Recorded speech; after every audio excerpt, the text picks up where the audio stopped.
নির্বাচন সুষ্ঠু দেশ স্বাধীনের পরে কখনো কোনো কালে হয়েছে তার ইতিহাস নাই। তাহলে এতদিন এতগুলো যে নির্বাচন হলো না, স্বাধীনতার দুই পরে, একটা যদিও কিছুটা হয়েছে তার কিন্তু আউটপুট নাই। নির্বাচন শাহাবুদ্দিনের সময় যেটা হয়েছিল একটা ভালো নির্বাচন হয়েছিল, কিন্তু তারপর আওয়ামী লীগ বলছিল এখানে সূক্ষ্ম কারচুপি হয়েছে। আবার 96 মোটামুটি ভালো হয়েছিল, সেখানে আবার বিএনপি বলছে স্থূল কারচুপি হয়েছে। কাজে বাংলাদেশে রাজনীতি শুরু হয়েছে ভোট চুরির মাধ্যমে। 73 সালে শেখ মুজিব যে ভোট চুরি করলো, আর সোনার চোরের খনি আবিষ্কারের মাধ্যমে ক্ষমতা শুরু, আর হলো ভোট চুরির মাধ্যমে রাজনীতি শুরু। কাজী চুরি, দুর্নীতি আর ভোট চুরি, টাকা চুরি আর ভোট চুরি একে অপরের ওতপ্রোতভাবে জড়িত। এরপর থেকে আমরা আর ভালো হতে পারলাম না। ভালো হইতে পারলাম না, কেমনে হবো? এটা তো ওই যে ঐক্যমত্য কমিশন, উনি একটা ওই পটভূমিতে একটা ঘটনা ওনারা লিখেছেন যে 53 বছরের মধ্যে যারা ক্ষমতায় ছিলেন তারা কখনোই জন আকাঙ্ক্ষা, জনপ্রত্যাশা, গণদাবি মানে পূরণ করতে পারেনি। এটা লাগছে কিন্তু। তাহলে বোঝা গেল যে এত কিছু রিসার্চ করার পরে, সব কিছু আলাপ আলোচনা দেখাশোনার পরে ওনারা যে পটভূমিতে লেখলেন, সেখানে তো আমরা সব রাজনৈতিক দল ছিলাম, বিএনপি সহ আমরা ছিলাম। তো সেখানে কিন্তু এইটা যে লেখছে এই জন্য ওনাকে ধন্যবাদ জানাই। যদি অনেক ব্যর্থতা আছে ঐক্যমত্য কমিশনে, কিন্তু এখানে ব্যর্থতাদের এখানে এই কাজটা ভালো করছে, মুখোশ উন্মোচন করে দিয়ে সবাই। কাজে এই যে সুষ্ঠু ভোট, এই দেশে যেটা জন আকাঙ্ক্ষা ছিল, জাহিদ খানের বিরুদ্ধে কেন আন্দোলন হলো, কেন দেশ স্বাধীন হলো? একমাত্র ভোটাধিকারের জন্য। তো এটা হতে পারলো না। এটা তো শেখ মুজিব যেই গণতন্ত্রের নামে এত আন্দোলন করলো, রক্ত দিল, জীবন দিল, আমার মা বোনরা ই করলো, নির্যাতিত হইলেন, কিন্তু তারপরে কী করলেন? এককভাবে এই গণতন্ত্র গলাটি হত্যা করেছে, সমস্ত রাজনৈতিক দল নিষিদ্ধ করে একটা বাকশাল কায়েম করছেন। কাজে এখান থেকে যে সূত্রতা, এরপরে দেখেন আপনি যারা ক্ষমতায় আসলো পরে, প্রেসিডেন্ট জিয়া রহমান সাহেব, উনি কীভাবে দল করলেন? উনি তো জনদল না, এটা হল ক্যান্টনমেন্টের দল। ওখান থেকে রাষ্ট্রীয় টাকা খরচ করে উনি কাকে কাকে দরকার আছে, কারা কারা কি, কোথায় রাজাকার, কোথায় আলবদর, কোথায় কি কমিউনিস্ট, সব নিয়ে উনি একটা দল করলেন রাষ্ট্রের টাকায়।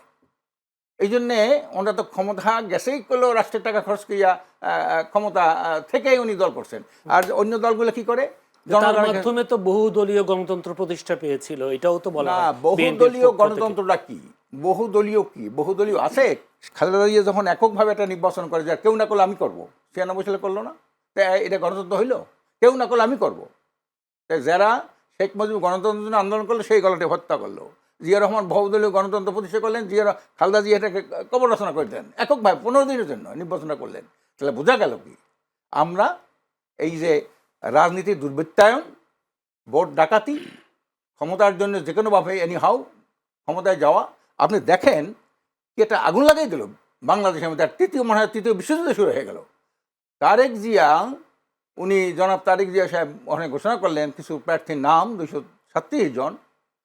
তারেক জিয়া সাহেব করছেন রাস্তাঘাটে আগুন, ভাঙচুর, দলীয় প্রার্থীর হামলা, তার সাথে একটা কী গায়ে পেশাদার একটা সন্ত্রাসী তার পিছনে ঘরে, তাকে মারি ফেললো, আগুন দিল, বাস পড়লো, বাস পড়াই সেখানে ড্রাইভারকে হত্যা করলো। কেন? তা কিসের জন্য ক্ষমতা? এই ক্ষমতাটা কিসের জন্য? এটা আপনি বলতে পারেন যে নির্বাচনটা কেমনে হবে? 95% এই সব সন্ত্রাসীদের ধরতে, অবৈধ অস্ত্র উদ্ধার করতে পারছেন? এই যে অস্ত্রগুলো লুট হয়ে গেল বিভিন্ন জেল থেকে, এগুলো কি উনি উদ্ধার করতে পারছেন? আপনি কি এখন আমি মির্জা ফখরুল ইসলাম আলমগীরের বক্তব্যে কি বলবেন? নির্বাচনের সুষ্ঠু এটা তৈরি হয়ে গেছে, আপনি কি অস্বীকার করেন? শোনে, এটা ওনার বক্তব্য। এরা কখন কি বলে, হ্যাঁ, তার কোনো কি বলে কোনো বাস্তবতা নেই। উনি বললেন যে এই জুলাই গণঅভ্যুত্থানে এখানে সরাসরি আমরা জড়িত নই, এটা ছাত্ররা করছেন, উনি জড়িত না। তো ওনারা জড়িত না, আবার বললেন 422 জন লোক মারা গেল তারা। আচ্ছা, 422 জন মারা গেল, তা আবার বলেন সরাসরি এর সাথে আমরা জড়িত না। তো এই কথা কেন বললেন? ওনার কথা কি ওই কথা আর এই কথা কি? ব্যাপারটা এমন কিনা যে তারা নির্বাচনী পরিবেশ সুষ্ঠু করার চেষ্টা করছে, আপনারা সেখানে ঝামেলা পাকাচ্ছেন। এটা সুষ্ঠু করছে ওনারাই তো। এই যে আভ্যন্তরীণ ওনাদের বিরোধ, বিবাদ, এবং এখন দেখেন ওই যে আপনার কি বলে 37 জন না কতজন এই যে জায়গাদেরকে তাদের দর্শঙ্গী ছিল, সেইটা ঘোষণা করতেছে না। ওখানে বিপুল তারা বিদ্রোহ করতেছে, এক দলের বিরুদ্ধে আরেক দল এই করতেছে। তৃতীয় বিশ্বযুদ্ধ শুরু গেছে। আমি পরিষ্কার বলি, এই তৃতীয় বিশ্বযুদ্ধ তৈরির পেছনে আপনারাও তো দায়ী আছেন। আমরা কেন দায়ী? আমরা কি জন্য দায়ী? আমরা কি জন্য দায়ী? আপনারা কি নির্বাচনের ট্রেনে উঠেছেন কিনা? নির্বাচনের ট্রেনে যাত্রা তো নির্বাচনের নামে নাটক করা, প্রহসন করা, জনগণাধিকার এই ভোটাধিকার হনন করা, এটা চরম বিরোধী আমরা। তার মানে আপনি কি নির্বাচনে অংশ নেবেন না? অবশ্যই নেব, কিন্তু ফ্রি ফেয়ার নির্বাচন না হলে আমি ডক্টর ইউনূস সাহেবকে বলছি, সাক্ষাৎকারে বলছি যে আপনি যদি এবার একটা ফ্রি ফেয়ার নির্বাচন দিতে না পারেন তাহলে গণ অভ্যুত্থানের চেতনা ব্যর্থ হবে, তখন আপনার বিরুদ্ধে একটা গণ বিপ্লবের সূচনা হবে এবং সব কিছু এই যে প্রসারিত রাজনৈতিক আবর্জনা, জঙ্গল আবর্জনা, এগুলো ভেঙ্গে চুরমার করে দেওয়া হবে। তার মানে কি আগে থেকে আপনারা পরিকল্পনা নিয়েছেন নির্বাচন বানচাল করবেন? কেন বানচাল করব? বানচালের কথা এটা বলেন কেন আপনি? কোন কোন জায়গায় কে বলছে বানচাল করবে? এটা আপনি বলেন কেন? না, তাহলে এটা এটা এটা হলো বিএনপির কথা, এটা হলো বিএনপির কথা। আর এইটা হলো বিএনপির কথা, এইটা হলো বিএনপির কথা, আর এইটা বিএনপিকে শিখিয়ে দিতেছে। হ্যাঁ, আওয়ামী লীগ সবকিছু লুটপাট করেছেন, দেশের সম্পদ সবই করেছেন, শিল্প কারখানা। এখন আমার কর্তব্য ওখানে বসে, আর ওখানে না বসলে এই লুটপাট ভালোভাবে করা যায় না, দুর্নীতি ভালোভাবে করা যায় না। আমি পরিষ্কার চ্যালেঞ্জ দিয়ে বললাম, এখানে একজন বিজ্ঞ সাংবাদিক আছে, আমি পরিষ্কার বলি, স্বাধীনতার পরে যে দল তখন ক্ষমতায় ছিল তাদের মন্ত্রী, এমপি, নেতা, কর্মীরা শতকরা 90 থেকে 95% দুর্নীতির সাথে আকণ্ঠ নিমজ্জিত। কাজে এখানে ওই চেয়ারটা আমার বসায় এমনিও বসাই লাগবে। আইলে উনি তো কোনোদিন বললেন না, আগে সংস্কার করেন, আগে ওদের বিচার করেন, যারা এত কিছু করলো, হাজার হাজার ছেলেদের হত্যা করলো, হাজার হাজার ছেলেদের পঙ্গু বানাইলো, হ্যাঁ, সেই তাদের তো উনি আয়না করে নিল, গুম করলো, খুন করলো। এই ব্যাপারে তো বিএনপি কোনো কথা বলো না। আমরা 3 মাসের মধ্যে নির্বাচন চাই, মানে কি? তার মোটিভটা কি? তার উদ্দেশ্যটা কি? চাই কি? কাজে আমরা যেন তেনভাবে একটা নির্বাচন করে কেউ ক্ষমতায় যাবে আর লুটপাট করবে, চাঁদাবাজি করবে, টেন্ডারবাজি করবে, টাকা পাচার করবে, এইটা আমরা আর করতে দেবো না। এটা কি আর কেউ কোনো পার্টি করে না? না, যারা ক্ষমতায় ছিল তারাই করছে। এখন কোনো দল করে না?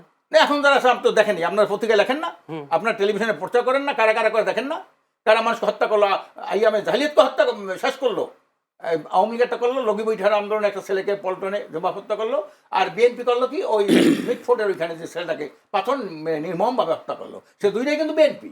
যারা মারলো সেই বিএনপি, যারা মারলো তারাও বিএনপি। কেন কি? ভাগ বাটোয়ারা। এই ক্ষমতাটা হলো ভাগ বাটোয়ারা। এবার একটা প্রশ্ন আসে, ভাগ বাটোয়ারার কথা যখন এসছে, বিএনপির পক্ষ থেকে যে ইসলামী আন্দোলনকে কোনো ভাগ বাটোয়ারার বিষয়ে যদি বলে আপনাদেরকে এতটা আসন দেব, আপনারা কি রাজি হবেন? আমি তো প্রথম সূচনাই বলছি, আসনে ওনরা আসন দিতে কে? ওরা কি ক্ষমতায় যাবে? এই এই ইঙ্গিত আপনি কিভাবে দেয়? ওরা কিভাবে বললো? দেশের মানুষ তো মনে করে তারা ক্ষমতায় যাবে। কোন মানুষ মনে করে? আমি চলেন ডাটা নিই, এই এখানে 3 জন লোক আছে, একটু আধা ঘন্টা 1 ঘন্টা ডাটা নেই, দেখি রিক্সাওয়ালা ব্যানালাকে জিজ্ঞেস করি কারা ক্ষমতায় যাবে, তারা বলে দেবে।